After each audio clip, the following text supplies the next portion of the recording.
niece Gwen, reading aloud for you from my short story, The Greasy Spoon, Chapter 21.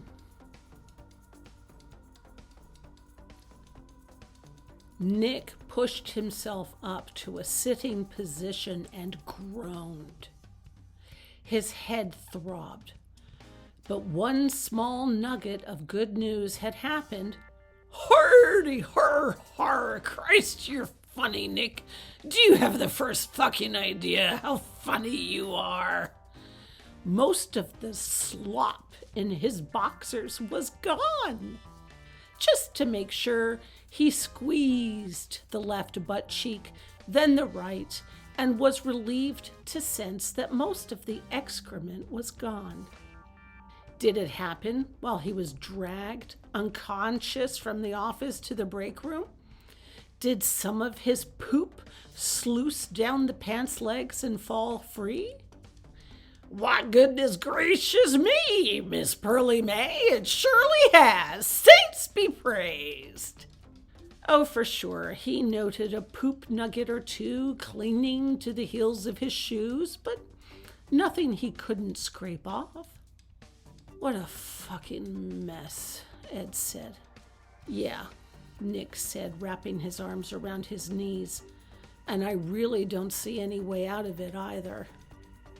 I like you, Nick, I really do, but if I'd have known this was my last day on Earth, I would have stayed home and made love to my wife. I hear ya. And then I would have gotten rip-roaring drunk off my ass. I would have joined you, Nick said. A slender young Latino woman approached them. Ed looked up and nodded at her, and she stopped. Nick smiled at her. She smiled back and stepped closer. She had a sweet face. She was really very pretty.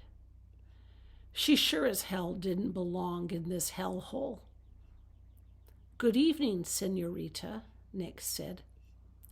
Buenos dias, she said. The men, and nodded toward the door, told me to bring you to them when you awake. Gracias, Nick said. We're fucked, Ed said. We might be, but then again, who knows? He held out his hand. Help me up, old man. Sure. As Ed helped Nick to his feet, the young woman placed her hands protectively on her dirty apron and watched. Nick noticed she'd lost a finger, the wedding ring. It'd been chopped clear off. She noticed him looking, blushed, and tucked her hands into the apron pocket. If you'd been born in this country instead of South America, you'd have a chance at a good life. Instead, you're here. She waited silently until Nick had stood up and dusted himself off and shaken a little more poop free of his pants legs and watched it land, a sludgy little bit of schmutz on the concrete floor, then turned and led them toward the door. As they walked out of the room, a middle-aged Latino woman spoke to the young woman in rapid Spanish, and the young woman replied but kept on walking.